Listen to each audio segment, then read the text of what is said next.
Welcome to Aarhus Symposium 2015. We have been looking forward to this day of inspiring talks and debates, and we are ready for a great day. Before we begin, we have a few things that we would like you to note. Each session starts with a personal presentation, followed by a Q&A session, and you can ask questions in two ways. Either directly by raising your hand, and we will make sure to give you a microphone, or by using our Q&A tool, Slido. We strongly encourage you to actively engage in each session and ask as many questions as you want for the presentations. And please note that we have a competition with exciting prizes for the best question asked using Slido and the best picture posted on the social media. Now, please let me welcome the moderator who will guide us through this first session. He is Associate Professor at Aarhus University. It is Martin Brynskov. Thank you.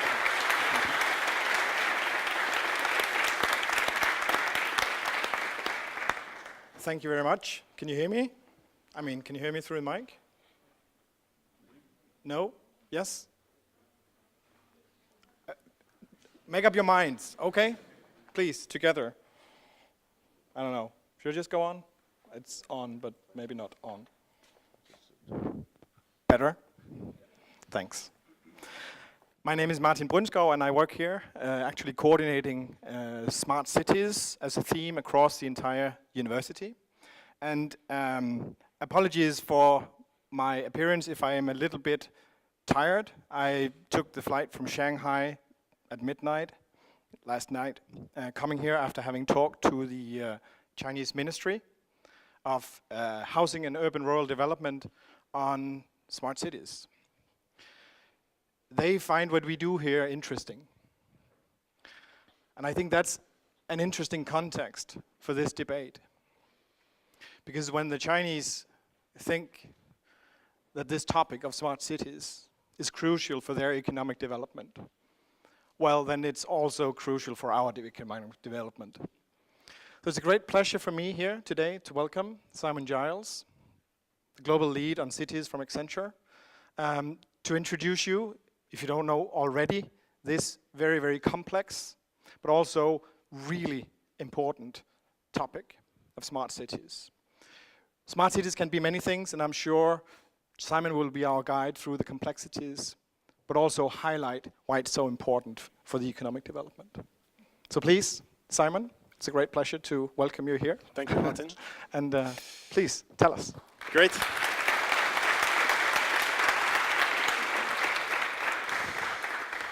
And thank you very much for having me here. I'm guessing everyone can hear me okay, right? Okay, great. Well, firstly, thank you all for having me, and thank you to the organizing student committee for inviting me to speak. It's a real pleasure to be here in Aarhus. I haven't had the chance to, actually I've been here once before, I think, but it's great to come back, and it's always nice to speak to students. So I'm expecting some fantastic, insightful questions. I'm going to rattle through the topic pretty quickly. So I'm going to cover quite a lot of ground in half an hour. And then I want to be in a position where we can have a really informed and constructive Q&A session. And literally throw any question at me. Nothing is too obscure. Happy to do it. So thank you again. And let's get flying through the history. So I like to think of the smart cities agenda since 2008 like a three-act play. Let's call it a Greek tragedy, okay? So, Act 1, Utopia. So, back in 2008, 2009, there were these utopian visions of what technology was going to do within the context of the city. And frankly, most of that was driven by the marketing dollars of the big tech companies. The Ciscos, the IBMs, the Siemens of the world, who all saw this as a huge opportunity to sell existing products through a different channel to a new market. So what you're actually seeing were pretty traditional products and developing products just being sold in a different market. And as with all new ideas, we start with the utopian visions of what life could be like. And if we believed what we heard in 2008, we'd all be living in a Blade Runner world right now, where everything would be done through IoT and the cloud, and we'd all be walking, hovering around the city on our hoverboards. But the reality is that we're not. And the city looks very similar to how it looked in 2008. And the utopian visions that were set haven't materialized. And that's because of hubris. The idea that people get beyond their station, they set the utopian visions, but they can never deliver, and the emperor has no clothes. And during the period from about 2010 to 2012, the city administrators were really asking fundamentally whether the emperor had any clothes or not, because they were being fed all these utopian visions, but they could never really touch and feel what that looked like. I remember taking a delegation from China, interestingly, to Amsterdam in 2010, 2011, and they wanted to see what this wonderful Amsterdam smart city was all about. And we had a pretty good relationship, a close relationship with the city of Amsterdam, and we thought we were doing some interesting things there. And yet, you take them down the climate street, or you take them to go and see, the boats being powered by electricity from the shore. It's not exactly Blade Runner, right? And they were more than a little bit underwhelmed by the prospect of what was going on. So they were really fundamentally asking whether the emperor had any clothes. And after hubris comes nemesis. And in that period from 2012 to 2013, 2014, the IBMs, the Siemens, the Ciscos were busy firing people left, right, and center from their smart cities teams. Because, they'd built this huge engine, and yet the revenue wasn't coming in. So that really begs the critical question: why weren't cities buying at scale? And what was happening during that period? Well, what was happening was cities were asking those companies to invest in pilots, right? So there were smart water pilots here, and smart grid pilots there, and smart transportation pilots. And the cities maybe threw, $50,000, $100,000 at it, but then the big tech companies were throwing millions of dollars at implementation of these pilots because they knew they needed credentials, right? You couldn't sell, a city management system without the big credential to go and show the Chinese delegation around, right? So you have to invest the big money. The trouble is, when you invest the big money, the guys up top start asking questions like Jerry Maguire, show me the money, right? Where's the money? Where's the revenue? Where's the promised land of smart cities revenue coming from? And it never materialized. When it doesn't materialize, people get fired, right? And people were being fired left, right, and center. The number of CVs I got in 2013, 2014 from people that were passionate about the subject, had been laid off by their companies and wanted to come and work was huge. So, what went so badly wrong during this period? And this is my critique of what happened during that period from 2008 to 2014. The first bullet point: technology was the master and not the servant. This is a critical thing to understand. If you sell technology and you define smart cities by the technologies you implement, then you're totally missing the point. Because politicians don't buy technology, they buy outcomes to problems. And the industry was selling technology. They were leading with the technology and looking for problems to solve with the technology. And technology had become the master and not the servant of the solution. And we had to turn that on its head. The second was that the institutions of government and governance in cities weren't ready to buy. Companies like Accenture and IBM are very good at selling solutions to known buyers. When you go into a corporate environment, I know that there's a CIO. If I'm selling an ERP, financials, or HR system, I know who the client is. It's the CIO. And I go to the CIO, I get out my PowerPoint deck, and I present the business case to them, and they buy it. In cities, who's my buyer? It's not like city administrations have a CIO. There are a few CIOs in the US, but generally they're not even that strategic. They're guys who are buying laptops and providing connectivity to employees. And it's only very recently that we're starting to see truly strategic chief data officers and CIOs.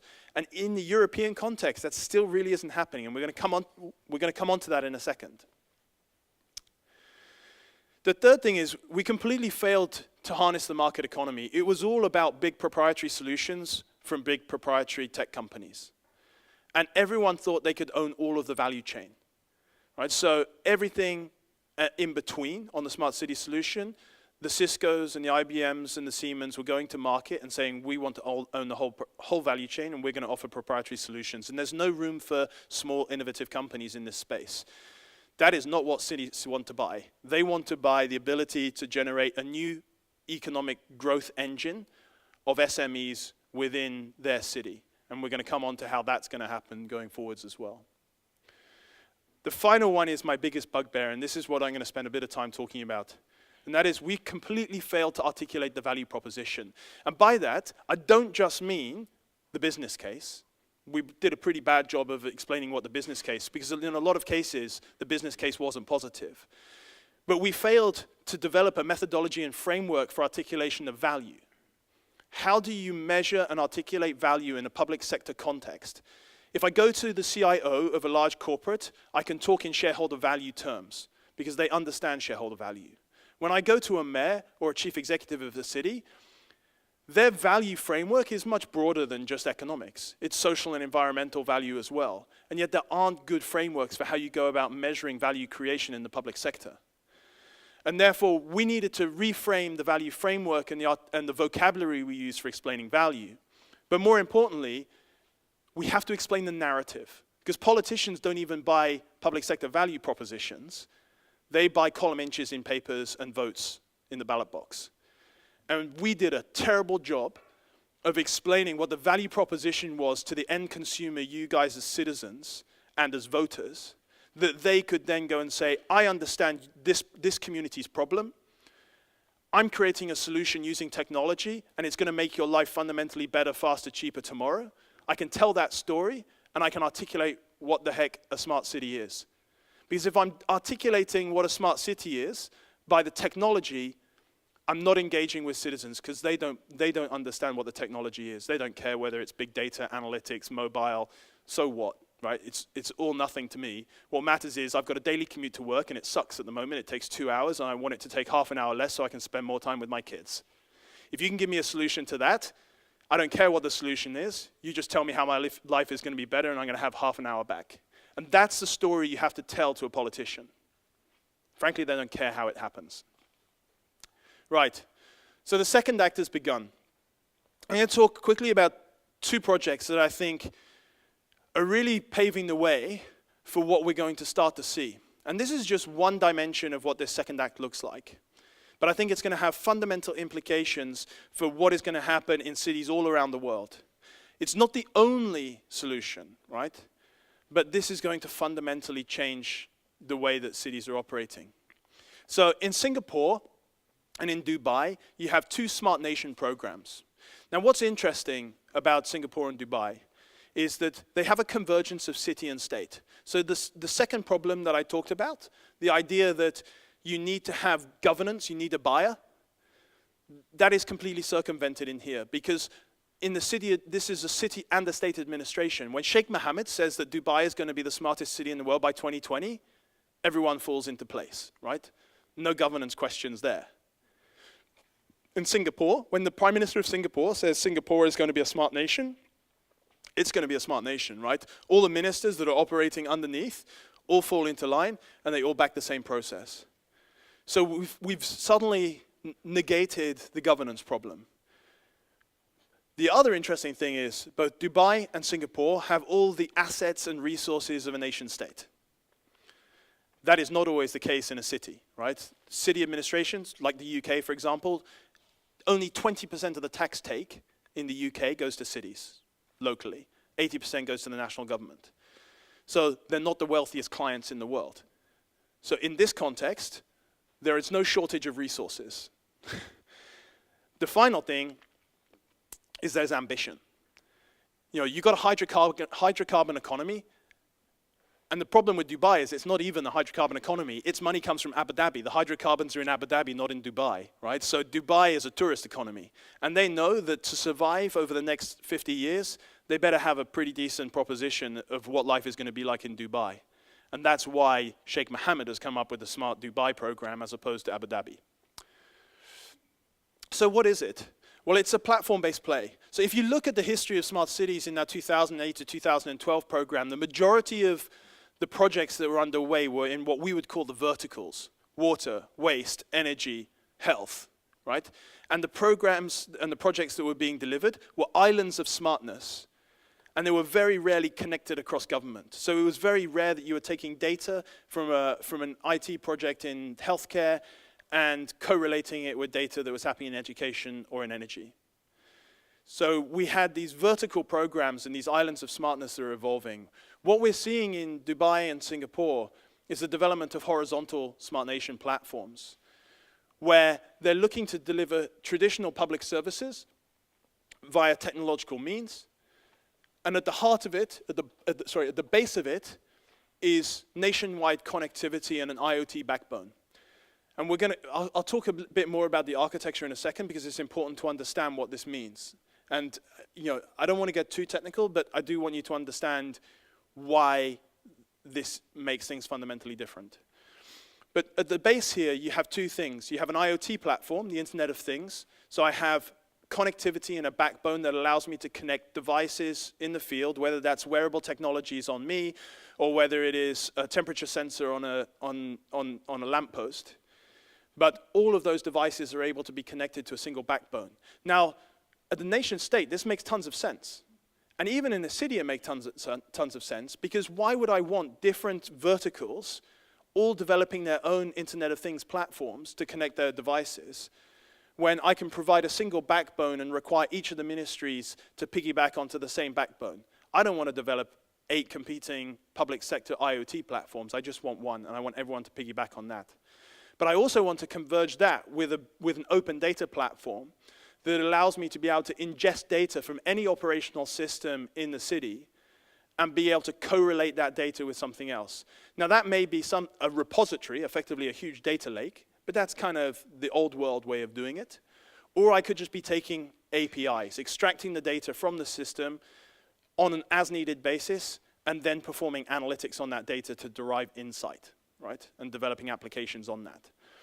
But what we're seeing is the development of 2 of these platforms at scale. These are huge infrastructure investment projects.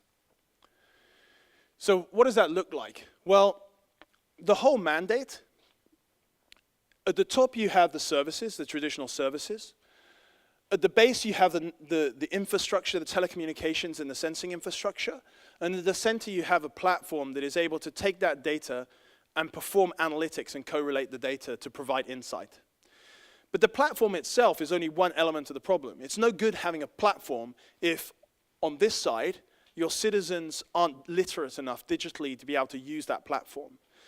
So in addition to the platform development in the Smart Nation initiatives, you see smart society initiatives that are driving towards enabling and making literate the population from a digital perspective. Because what you don't want to do is disenfranchise members of the community, whether that's old people or young people or immigrant communities, from being able to use the products and services that government are delivering. So you have to do that education process. And on this side of the equation, you better be able to develop a private sector ecosystem that is able to thrive on this platform. Now, one element of that is delivering the platform itself, but what's really critical is am I creating entrepreneurs that will develop applications and services using this platform that are targeted at you as individuals or you as companies or the public sector, and allow entrepreneurs to develop the services that the public sector deliver and deliver that on your behalf. So there's an industry development piece and a societal development piece. And then underlying all of that are a whole series of initiatives that have to happen around cybersecurity, data privacy norms and laws, interoperability and standards definition to make sure that we can have a set of standards that are allowing interoperability of the platform. And also business model innovation and strategic communication. What's interesting is if you look at Singapore, coming back to that point about value creation, you better have a department that is able to articulate what the use cases are that you're developing on this platform, and I'll come on to that in a second. So in addition to the standard ideas of the smart city, what we're seeing in Smart Nation in Singapore and Dubai is a convergence of traditional smart city services, making the city more intelligent, with e-government, what is traditionally known as e-government or smart government activities. And therefore, we're seeing this as a public service delivery platform as much as it is as a smart city platform for making infrastructure more effective. I'll actually skip on over this, and we can come back to it if we need to. So what we see are two different types of business model emerging. And in the case of Singapore, the decision has been made by government to invest in the development of the platform with government funds. So the government is funding the development of this platform. This is a $2 billion platform development activity. And the government is investing in the development of that platform. But in Dubai, they don't have that cash. So as I said before, the hydrocarbons are in Abu Dhabi, not in Dubai. Dubai, you may think, has tons of cash, but actually it doesn't. So what they did was they said, well, we don't have the money to invest in the development of this platform ourselves. What we'll do is we'll go to the telco company that has tons of cash, and we'll ask the telco company to develop this platform on our behalf. So in that case, the telco is going to be the platform owner and operator. And we end up in this kind of public-private realm. Now, what's important about this is what happens next. So what does Act 3 have in store? Well, if you've developed these two platforms, the next stage in this is not just the application development on top of the platform.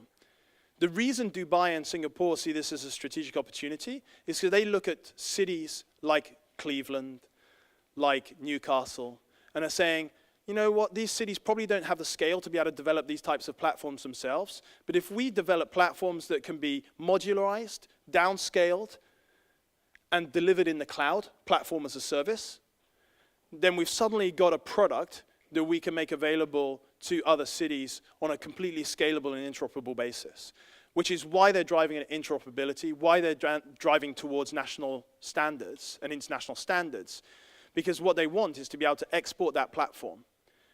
So why is this of interest to the telcos? Well, if I'm Etisalat, which is the telco in Dubai, I also have operations in Egypt, in Mali, in Bangladesh, in Indonesia, in Malaysia. This is a product. I'm taking this product, I can take it directly to the cities, I can demonstrate the value proposition, and I can export that, and it makes me more competitive as a telco. Because my core business as a telco is busy getting eaten for breakfast by Google. So they're trying to stay one step ahead of the competition.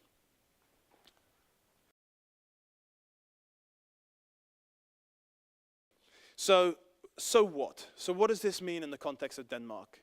Now, I'm no expert in Denmark. I've spent a fair amount of time here. And I've got a little bit of insight into what the Danish city's context is like. So I'll do my best, but I look forward to the debate afterwards. So the rules of the game are changing. And that is especially true within the context of cities. Now, one of the questions I'd really like to tackle when we do the Q&A is, what is the role of the city in the digital economy? We knew what the role of the city was in the agricultural economy. It was to create a marketplace for trading agricultural products and services. I hear Aarhus was very good at that. Now, in the industrial economy, the city was extremely good at developing industrial economic marketplaces, production facilities, and infrastructure. So in the industrial economy, we saw the development of railways, of canals, of large-scale production facilities, and new business models. Now, the city took a very active role in developing housing, sewerage, clean water provision, healthcare for the workers in those factories. And they were fundamentally driving the development of the industrial economy. So what is the role of the city in the creative and digital economy? Is there a role for the city in market making and urban information economy? Is there a role in developing and market making platforms for data exchange and data provision? Much of the data that is really interesting, that relates to the city, isn't held by the government, but is held by private institutions, banks, pharma companies, telcos. But there's no incentive for those companies to make that data on the city available for entrepreneurs to be able to innovate and derive insight. So will we see more Singapores and Dubais that are creating urban information marketplaces that allow private sector organizations and public sector organizations to be able to transact data and entrepreneurs to be able to develop new products and services. And I think that is a fundamental question. The second part of the games is, if you look at the political economy of cities, the politics and the political governance structures of cities evolved with the transition from agricultural to industrial. But actually, the political governance structures of the city are still fundamentally industrial in nature. They relate to the 19th and early 20th century. So what does that mean in terms of the competencies, capabilities, governance frameworks, institutions that we have in the city? Do we need to make sure that those evolve so that we have people with the right competence, skills, strategic direction setting in government that is able to drive the city down this route? Because it's my contention that that doesn't exist at the moment. So we need to think fundamentally about how we're going to evolve institutions of government. The second is, as individuals, as companies and as governments, we need to be more agile. Digital means that the services and products that we develop change faster than ever. And social norms and behaviors change faster than ever. So what was traditionally a bricks and mortar economy and a very staid industrial structure needs to be much, much more agile. And the way that we structure government isn't conducive to agility. And the platforms that we develop better be agile too. So we better be able to develop new products and services and applications on top of these services that are responding to the rapidly changing needs of communities. So there will be a focus and a premium on agility. Now this is my real bugbear, and something, again, I'd like to make sure that we cover in the Q&A, which is design will be more and more important as we go forward. Now in the context of Denmark, that's good news, because historically you've been very good at design. But if you look at the way that even companies like Accenture recruit, we tend to recruit people like me, right? People that come from an engineering, a mathematics, and economics background, but we don't tend to entertain the designers. Now that has changed. In the last 2 years, certainly in my organization, we're putting a real premium on bringing in people with design competence and capability.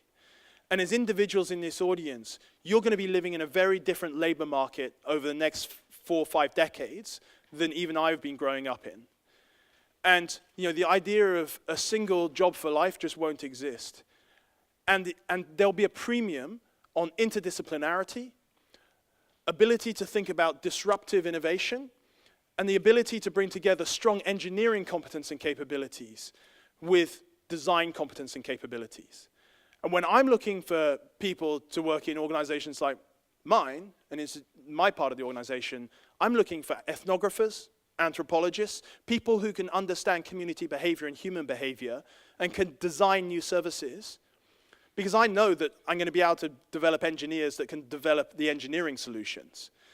But we've been developing engineering solutions without an understanding of the ethnography and anthropology of cities. So we better have a convergence between the anthropology and ethnography and the design competence with the engineering competence. When it comes to the public sector, we need to be able to develop new competencies and capabilities to understand digital. If you go into the average government institution, the baseline knowledge of information technology is relatively low. Never mind talking about big data, analytics, mobile, application development. It's just not something that they've grown up with. And therefore, we need to make sure that the baseline understanding of what digital is and what digital can do in terms of the transformation of service delivery is delivered. Because if government institutions don't understand it, then it's hardly surprising that they're not valuing it. And therefore, we need to invest time and energy in helping to educate both employees and general citizens in what digital technology is and can do. I'm actually going to skip over this one, but this one is really important on the design principles. When we think about smart cities, we focus more on these design principles than anything else. So when we were looking at the development of the platform in Dubai and in Singapore, we wanted to think about the design principles. And the ones that I'll really pick out are human-centered and value-driven. That is critical, and that's why it's at the top. When we're designing solutions for smart cities, that is the starting point. What's the human need? What is the community need? How is life frustrating and painful for communities? And how are we fundamentally changing a day in the life of that community? And we should be designing that from a service design perspective first, and then engineering the solution.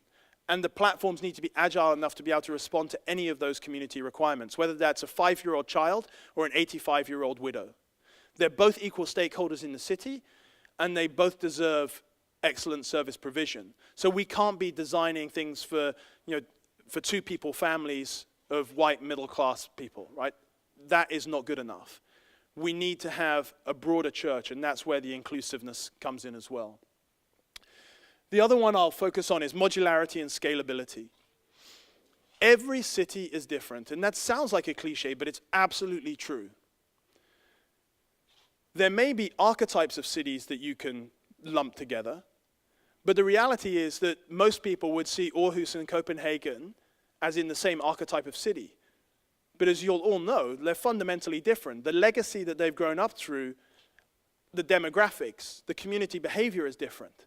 And therefore, whatever you're developing as a smart city platform or a smart city solutions has to be responsive to the immediate needs of the city. So we need to understand how we do the design, but then how we create and engineer solutions that are modular and scalable. Because if I want to be able to export a solution as an entrepreneur that I've developed in Aarhus to Cleveland, it better be modular and scalable, because otherwise it's only going to be relevant within a small market. And as we know, as an entrepreneur, you want to be going for the biggest market available. So then finally, I'm going to just talk a little bit about the business models. The reason that we didn't see the transition from pilot to scale in that period of 2008 to 2012 was that we didn't focus on value. And if you focus on value creation and articulation of the framework of value, then you can innovate around the business models. Now, business models can sound complicated, but at the end of the day, it's very simple, right? A business model allows me to collect a rent for a service that I provide of value creation. Now, there is no way that I can structure a business model unless I understand how value is being created, because I don't have the right to extract a rent until I understand and can articulate the value that is being created. But value isn't just being created in economic terms. It may be being created for individual consumers, it may be being created for government, or it may be being created for the commons. Now, I can warrant a rent as an entrepreneur for the service provided, but I better understand who the buyer is and what the value is that I'm creating. Because the quid pro quo is I charge you for the service that I'm providing, and the quid pro quo is that service is delivering you value that you value as an individual or as a community or as government. So at the heart of the business model question is I have to understand how value is being created on multiple different dimensions. I have to be able to measure it, and then all I then have to do is structure a business model for how I collect the rent. And we didn't spend enough time thinking and structuring around this. And if any of you want to be entrepreneurs, this is what you need to understand in this space. Where are the pools of value? Who are the communities that will pay for it? And how do I structure a business model that allows me to collect the rent? Because unless you've got revenue coming in, your business isn't going to survive. So, I won't cover that. So I'll just leave it at that because I want to make sure that we have plenty of time. Hopefully I've given you a few different things to think about. I'm happy to take questions on pretty much any subject. And thank you very much again for having me. And I'll be around until about 5 o'clock. I've got another panel, 4:30 till 5:30. But if any of you want to catch me and call on me, I'm more than happy to answer Q&A then as well. But thank you.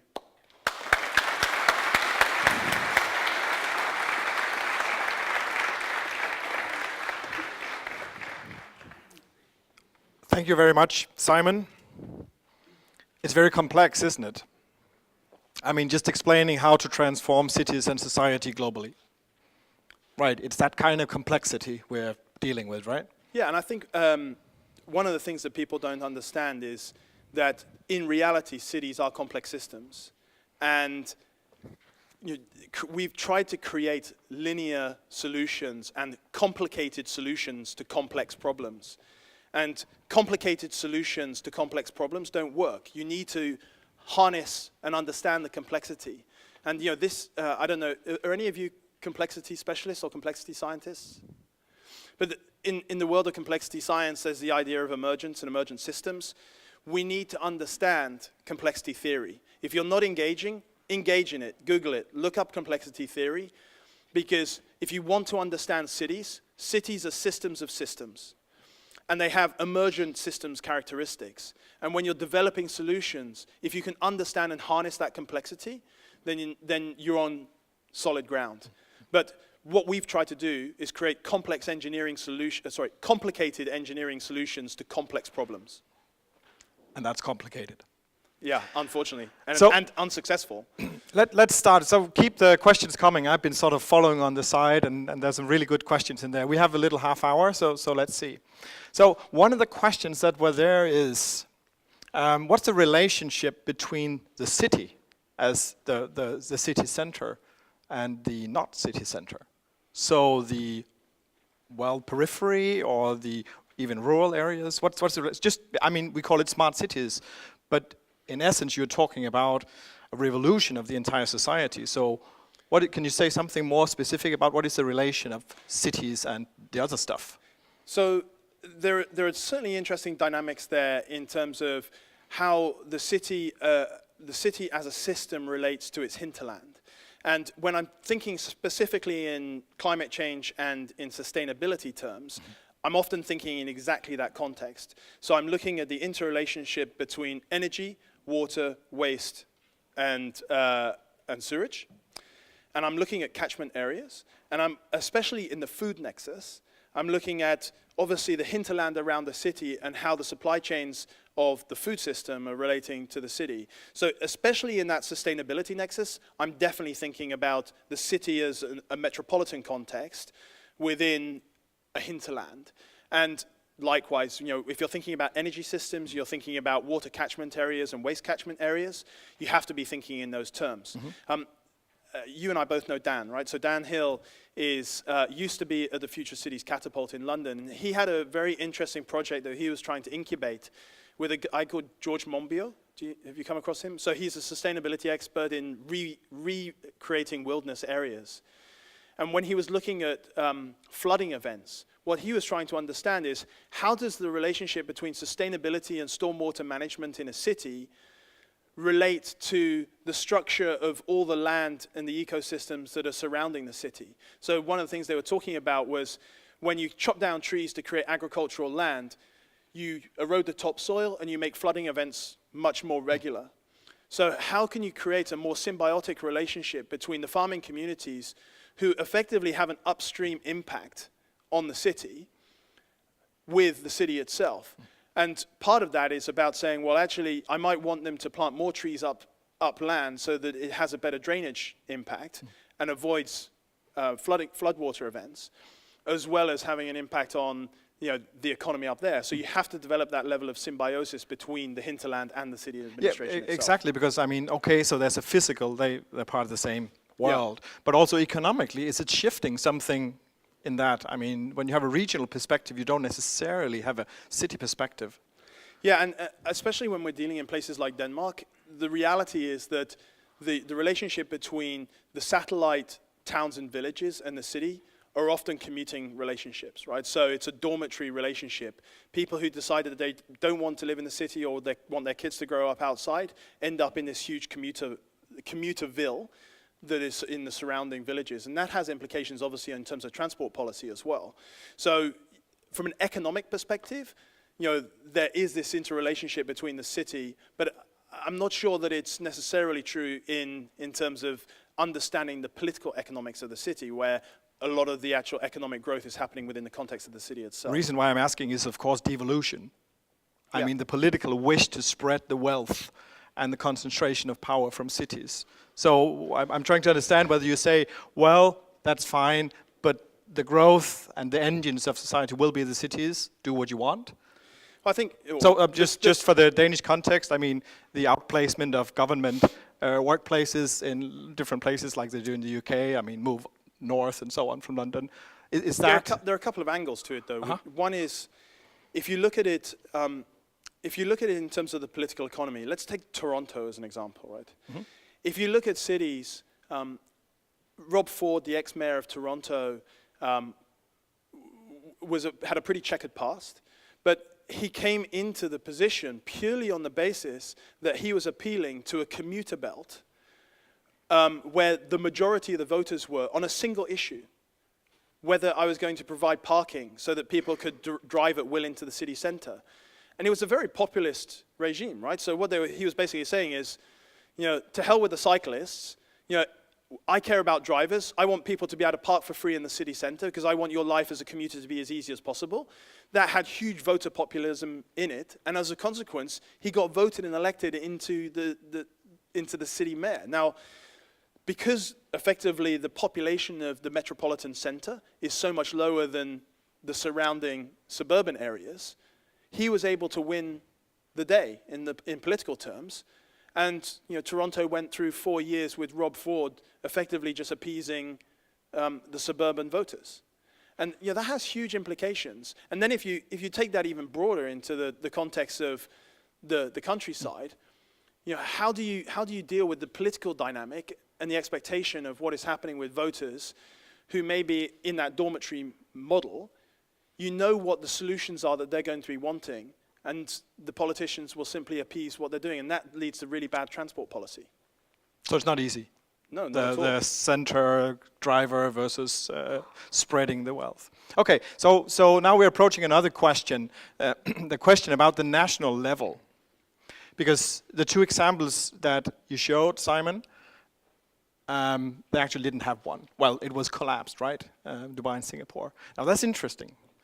Because, I mean, many would say that the national level is the last mover. So Denmark, I don't think, is easy to compare to either Singapore or Dubai. No. Actually, very few places are probably easy to compare to that. Even the Chinese are talking about, how can we involve the citizens actually as a resource, even though they have a pretty top-down thinking. So they're unusual in that they're city-states, right? So how can we now, if we cannot sort of copy the city-state model, what can we think about, future government? So I had this exact conversation with a Danish business school about 3 days ago. Sorry, a Norwegian business school about 3 days ago, and we're very close. Yeah, the question was, should we be dealing with this at a city level, or should we be dealing with this at a national level? And the viewpoint was that, there are lots of cities and towns that have a right and need to harness digital technologies, but don't have the scale or resources to be able to develop the types of platforms and capabilities and competencies that are required. And yet they have an equal right to be able to function at that level. So then the question is there a role for the national administration to create a city's platform that can be used openly by any city administration? A technological platform or a political platform? Is that? Well, I think specifically a techno-economic platform as opposed to a political platform. I think clearly at a national level you need to have people who understand urbanism and urban demands, but at the same time I think you need to be able to develop technical platforms that ensure that 10,000 people, 20,000 people, communities aren't disenfranchised in this process because they don't have the resources to be able to develop those platforms themselves. So what is the role of the nation state in enabling the urban administrations to be able to function at the same level, whether that is Aarhus, or a tiny 10,000 person organization? And that is challenging because it also challenges the status quo of the political power dynamics between the nation state and the devolved governments. And I think you will see that in the nation state there will be a drive towards that, because if they don't control it, then the likes of Singapore and Dubai will be selling their product to those cities, and it may not be consistent or required. But I mean, is Denmark even big enough? I mean, you could say that it should be on a European level or a global level. I mean, does it make sense even to develop such a platform for 5.5 million people? I mean, it's like a small Chinese town. I think the reality is that we'll probably end up with a handful of platforms. Globally. Globally. And Right.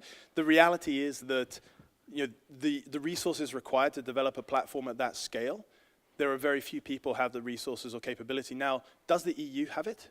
Yes. Do they have the organizational competence and execution capability to be able to develop it? I'm not so sure. And I even question that at the nation state level, whether the strategic and execution capability for the national government is there to develop a platform. I suspect most cities will become buyers of platform as a service as opposed to developers of platforms. And I suspect what we're going to see is that the telcos will be the peddlers of the platforms. You know what a telco is? Teleselskab. The telecommunications companies. And interestingly, in the last 2 months, the people that have been calling me most are the likes of Telenor, Telefonica, Vodafone, Verizon.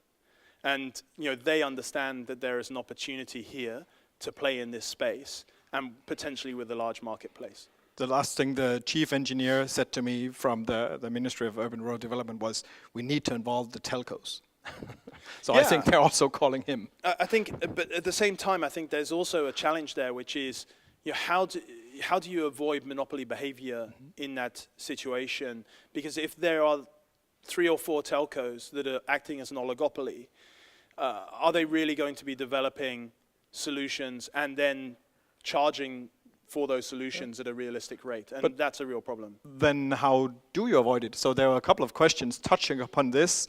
So what is the relationship of the private involvement? Okay, so we understand complete private or complete public, that's probably not sustainable in the long run. But then how, if you do have this Android situation of, very, very dominant, you have a few systems or platforms that actually dominate the global market. Yeah. I mean, how strong is like Jan, who is sitting over here as like the head of economic development in Aarhus, how strong is he against Google, Sidewalk Labs? Yeah, and that's a real challenge. And I think what you'll find is that there'll be a drive towards interoperability and standards, that basically a city will say, well, I'm happy to take platform as a service as long as it is compliant with these cybersecurity requirements, these data privacy requirements and parameters, and these standards and interoperability. Because what they don't want to get is vendor lock-in, right? So if they're going to manage this as a platform as a service, I think there are 2 options. Either they go for interoperability and standards to avoid lock-in, so that they could effectively replace the platform at a later stage. You get that? I mean, they get into a contract and you can switch the supplier because they operate. Because the operating and the interoperability is there, right? So I don't get locked into like Android or iOS. I could interchange whether it's Android or iOS that is providing that solution. I think the second element to that is open standards and open source. And I suspect what we're going to see is the 2 or 3 platforms that get developed will be developed with open standards and probably with predominantly open source product. And the consequence of that is that the concept of open source will be inherent within the solutions themselves. And that means that you don't get vendor lock-in to large communications companies. But that's interesting. So speaking probably here predominantly to business school students, I mean, do you expect them to understand open source software? I will ask you next whether you understand open source software, but let have Simon sort of reflect on that. What's the level of technical competence? I mean, this is pretty complex. Yeah. Also technically. What do you expect? So I don't expect, and certainly even within my own team, right? I don't expect people to understand the code and the technology, but I expect them to understand the component parts of the solution. And actually, my background isn't as an engineer. It's my background is in 20th century French critical theory, right? So it couldn't have been. It's going to be shut down. More bizarre. Yeah, it's all about Foucault and Derrida and Deleuze for me. I'm classical Greek, by the way. But I know enough about information technology, self-taught, to be able to understand the concepts of data flow, right? And ultimately, you need to educate yourselves on the basics of technology to be relevant in the marketplace. Because if you want to deal in cities, and in the case of digital transformation, you need to understand the basic parameters of how this is working. Who are the main players in the stack? What does a stack look like? And how do you take data from a device into an application? And it doesn't have to be rocket science, right? You can do it at a very basic level, and it doesn't have to be on the base of the technology, right? And let me just give you one quick example, right? So I have a device. A device is collecting information. A device is could be a mobile phone or it could be anything. just a temperature sensor on a lamppost, right? But it's connected wirelessly to a network. The information is being transported to a database somewhere, probably in the cloud, right? So it's just, and all the cloud means is a whole series of storage facilities in a big warehouse, right? And that information is being held on that hard disk, right? Now they call it the cloud just because it's out there and it's ubiquitous and it's public, but it's the same basic idea, right? It's a piece of information that is being held in storage. Now the point that you need to understand is that at some point I need to be able to extract that information and then be able to perform a mathematical algorithm on it. I need to be able to correlate the two data sets together in order to derive some insight. But I don't really care what happens with that data. It will just go back to where it was being stored in the first place. So the idea is that I have the actual devices. I have a communications layer that gets the information to a storage facility. I have the storage. I can take data out of the storage, do some analytics on it, so do the mathematics on it. And then ultimately I have a device which is showing me the information, whether that's a mobile device or whether it's a web app that is just giving me information. Now, that's all you really need to know, right? You don't need to understand any more technically than that, right? So you're basically saying that the global economy is hinged on understanding the digital transformation of cities. The future economy is, right? Future global economy. And in order to understand that, you need to understand the stack. Yeah, and you know what? There are a few people that I would read that are really good on it, right? So if you get the opportunity, read, there are two books by Peter Diamandis, Bold, it's called his most recent book, and Abundance. And those two books are great at explaining the digital technological evolution that we're going to see and what is going to be most impactful for you over the next 20 years and how problems are going to get solved using those technologies. So I would say, Bold, and look at Abundance as well, which those will give you a good insight into what those technologies are. Everything from 3D printing to cloud. How many in here would say they understand the stack of and the sort of role of open source technologies and standards on business and the implications for the welfare state? That's a couple of hands. Cool. I think what's interesting though is... That's a third or something like that. You can be bold. I think if you're interested in business and you're interested in commerce, then you really do need to educate yourselves in this space. And actually, I would say, don't just educate yourselves in terms of the technology, educate yourselves in terms of the design question. Understand what design thinking is. There's a great book by a guy called Brown. It's called Change by Design. He's one of the co-founders of IDEA. And it's probably the best primer to why design matters and how service design will be there. And if you ever want to be entrepreneurs, then I really recommend you read that book, because it's about understanding human behavior and how you relate human behavior to service provision. And ultimately, that's what being an entrepreneur is.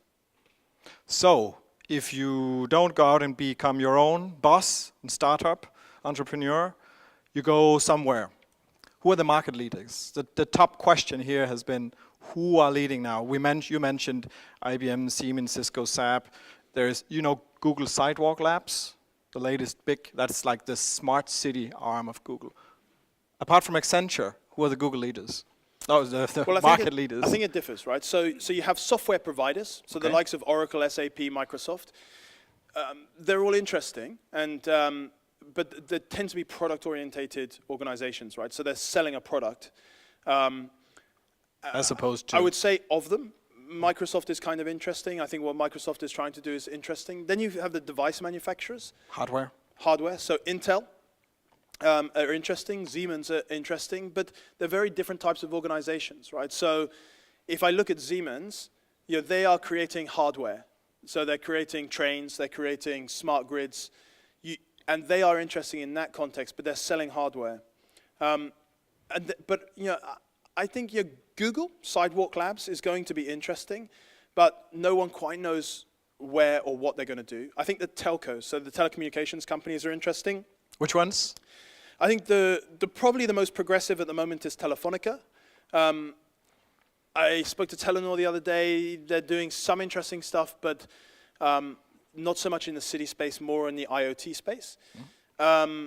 So is this regionally based? Is it like the Americas? Is it like Europe? Actually, it's Asia? increasingly global. So if you look at Telenor, they're also operating in Bangladesh and in Nepal and in Myanmar, right? So that they have a global aspect to it. If you look at Telefonica, they're completely global. Vodafone, the same.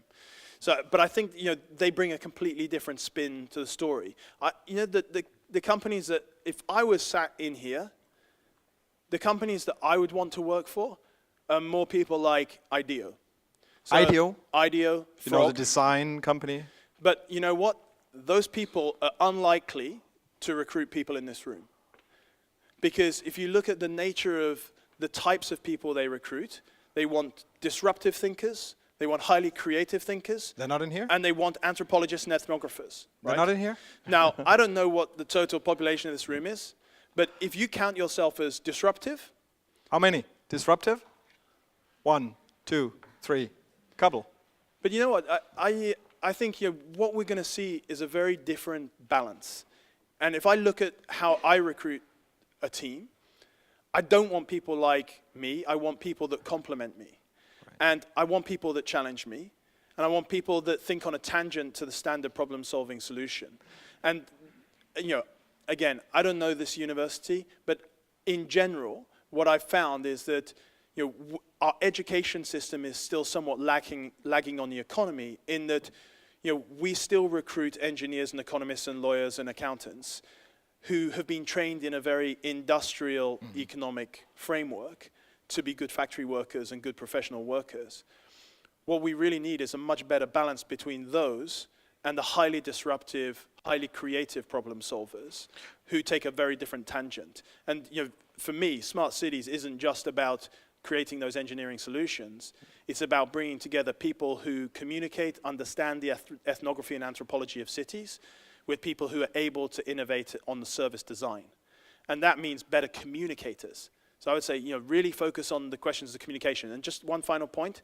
One thing I've noticed in the last 2 hours since I've been here is everyone that has spoken with a blue shirt has got incredibly strong communication skills. I'm black. I really would focus on that. The idea that speaking slowly, clearly, and articulately is really, really important. Because you can have the best ideas in the world, but if you can't communicate them effectively, then you're not going to be as attractive to employers.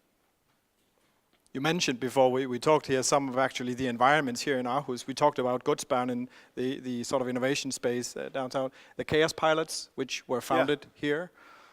How many of you know about Chaos Pilots? That would be all. Interesting.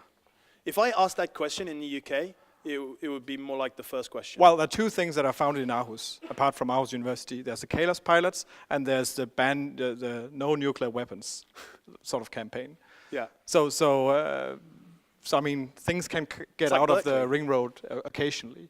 But you want to say a comment on that? Because that's kind of you could say, very different approach to education even. I mean, should they couple? Should they go down and have a semester? Should you just make sure to have it in the network? I mean, what's the strategy to get that kind, if you're not a disruptor yourself?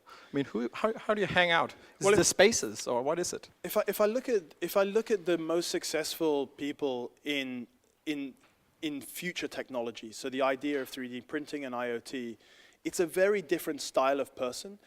Many of them are educated in places like MIT, where they have very, very strong, traditional engineering skills. But the most disruptive companies are the ones that are partnered with co-founders that are highly disruptive and highly creative. So I would really recommend, if you've been brought up in the heritage of Aarhus University with these skills, find yourself co-founders and partners When you found and your own, other, is that it? and other employees when you become team members that complement your skills with people who go to Chaos Pilots, right, and get trained in somewhere like Chaos Pilots. Because they will think very differently to you, and they'll approach and solve problems in a completely different way. And you need that friction. Because if you don't have the friction, you get groupthink. And what the problems that we found in 2008 to 2012, a lot of those were due to groupthink, right? A few very articulate people were talking about what was going on, and everyone jumped on the same bandwagon, right? And it was a very small cabal of people. And people like Adam, right? Adam Greenfield. Adam Greenfield, he deliberately rubs against the grain for exactly that reason. And that's why Adam's so important in our industry and what we do, is that we have to have those people that deliberately rub against the grain to create that friction. Because with that friction comes a level of disruption and challenge. Otherwise, we get groupthink. And that's the worst situation to be in, because when you're in a situation where there's groupthink, it's a terminal path at the end of the day. Terminal path. Those are the last words. Time is up. You want to give way for one last question from the audience? I think that would be neat. You can run with him to the mic if you want it on the tape. Yeah, but if we want to have it, streamed to the globe so that everyone can hear what you say.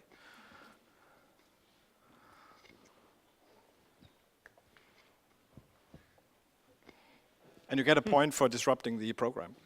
Thanks. Say your name and what your study is. I'm studying economics, and my name is Tobias. And I have a question regarding cybersecurity.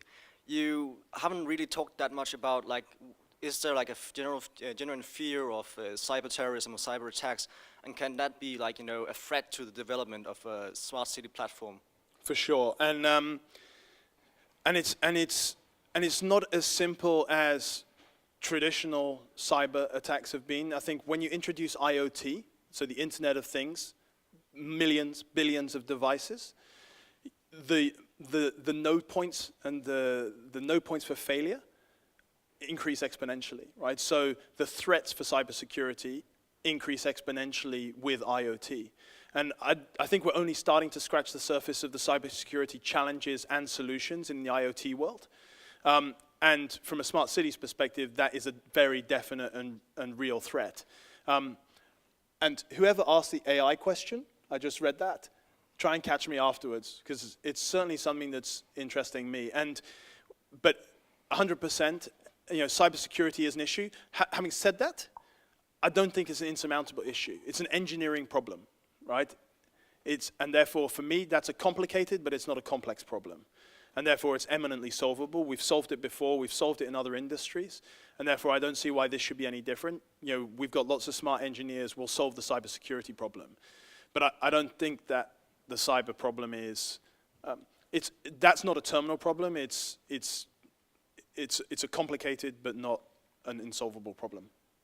Thanks for not ending on the terminal path, but on kind of optimism.